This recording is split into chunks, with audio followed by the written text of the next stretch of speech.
அன்பார்ந்த இறைமக்களே, கிறிஸ்துவின் மறுப ஜபக்குழுவின் வாயிலாக இன்று உங்களை சந்திப்பதில் நான் பெரும் மகிழ்ச்சி அடைகிறேன். மக்களை, சந்தோஷமாக இருக்கீங்களா? நிறைவாக இருக்கீங்களா? மகிழ்ச்சியாக இருக்கீங்களா? மன அமைதியாக இருக்கீங்களா? மக்களே, இறைவார்த்தை கேட்குறீங்களா? இறைவார்த்தை வாசிக்கிறீங்களா? அப்படி வாசிக்கிறோம் என்றால், கேட்குறோம் என்றால் நாம் தான் பேர் பெற்றவர்கள் இல்லையா? இன்றவர் நமக்கு என்ன இறைவார்த்தை தருகிறார் பார்ப்போமா? திருத்தூதர் பவுல் எபிரேயருக்கு எழுதிய திருமுகம் அதிகாரம் 7 அதிகாரம் 11 இறை வார்த்தை 1-4 முடிய.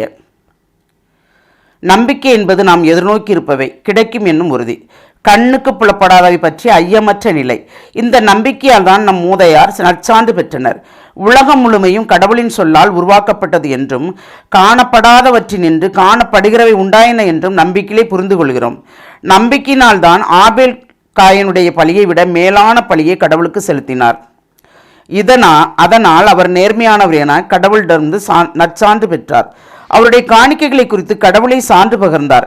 இறந்து போன போதிலும் இந்த ஆபேல் நம்பிக்கையின் மூலம் இன்னும் பேசிக்கொண்டே இருக்கிறார். Praise the Lord.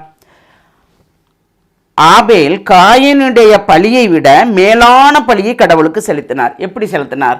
எப்பொழுதும் முதன்மையானது. அவர் ஆடு மேய்க்கிறதா இருந்தாலும் அதிலிருந்து முதன்மையானதையே கொடுத்தார் ஆண்டவருக்கு இல்லையா? ஆனால் காயின் அப்படி இல்லை.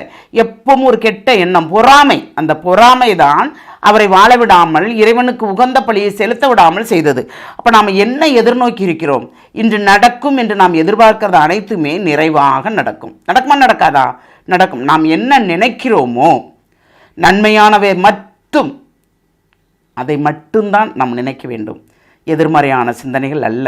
என்னோடு இறைவன் இருக்கிறார், என்னை அவர் வழி நடத்துகிறார், இன்று எனக்கு என்னென்ன தேவையோ அனைத்தையும் அவர் செய்வார் என்ற அந்த நம்பிக்கையோடு நாம் காத்திருக்கும் போது அவர் நமக்கு என்ன வாக்களித்தாரோ அதை செய்வார். ஏனென்றால் அவர் சொல்லுகிறார் அல்லவா, நான் உனக்கு வாக்களித்ததை செய்யும் மட்டும் கண்ணுங்கருத்துமாய் இருப்பேன் என்று சொல்லுகிறார். அதுபோல்தான் ஆபிரகாமுக்கு வாக்களித்தார், நிறைவாக செய்து கொடுத்தார். நமக்கும் வாக்களித்திருப்பார் இல்லையா? நமக்கு ஒவ்வொருவருக்கும் ஒவ்வொரு விதமான வாக்கு இருக்கும். அந்த வாக்கை அவர்தான் நமக்கு நிறைவாக ஆசீர்வதித்து நமக்கு நிறைவுபடுத்துகிறார். அந்த நிறைவு தான் இப்பொழுது நாம் வாழ்ந்து கொண்டு இருக்கிறோம் இல்லையா? ஒவ்வொரு நொடி பொழுதும் அவர் நாம் சுவாசிக்கின்ற சுவாச காற்று முதற்கொண்டு அவர் கொடுத்தது தான்.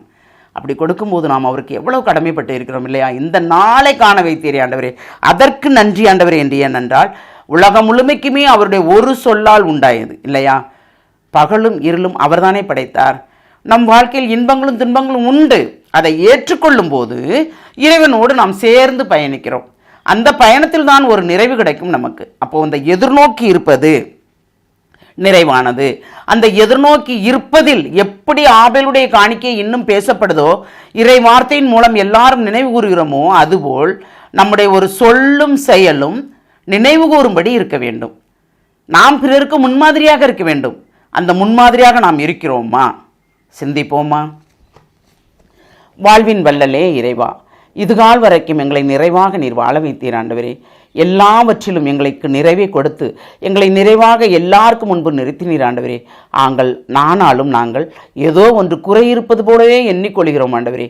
அந்த எண்ணங்கள் அனைத்தையும் மாற்றி எப்பொழுதும் உமக்கு உகந்த வாழ்க்கை வாழும்படியும் ஆமாண்டவரே, அன்று ஆபேலின் காணிக்கை ஏற்றுக்கொண்டது போல் இன்றும் பேசப்படுவது போல் நாங்கள் தருகின்ற ஒவ்வொரு சொல்லும் செயலும் எங்களுடைய ஜபங்களும் தபங்களும் ஏற்றுக்கொண்டு அதன் மூலமாக நீர் எங்களை நிறைவாக ஆசீர்வதிக்கிற கிருபைக்கு நன்றி கூறி எங்களை முழுமையாக உம்முடைய இரக்கத்துக்குள் ஒப்புக் கொடுக்கிறோம். ஜபம் கேட்கும் நல்ல பிதாவே. ஆமேன், ஆமேன், ஆமேன்.